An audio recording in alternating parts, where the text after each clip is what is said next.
টঙ্গীতে ৩ জনকে হত্যা, বলেশ্বর নদীচরে ৫০ জনকে গুমের পর হত্যা ও সুন্দরবনে আরও অর্ধশত ব্যক্তিকে হত্যাসহ বিভিন্ন অভিযোগ সাবেক সেনা কর্মকর্তা জিয়াউল আহসানের বিরুদ্ধে।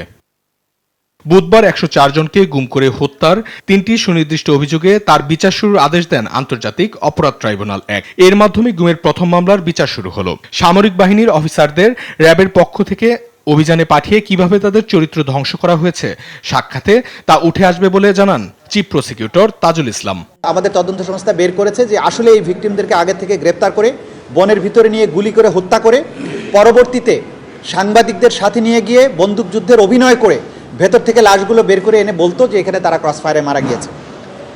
এইভাবে ক্রস ফায়ারে মানুষ হত্যা এবং ট্রলারে করে গুমের শিকার লোকদেরকে সাগরে বা নদীতে নিয়ে গিয়ে এইভাবে নির্মমভাবে হত্যা করে তাদের লাশ যে গুম করে দেয়া, এইরকম ১০৪ জনের ব্যাপারে এখন পর্যন্ত এই মামলায় অভিযোগ আনা হয়েছে।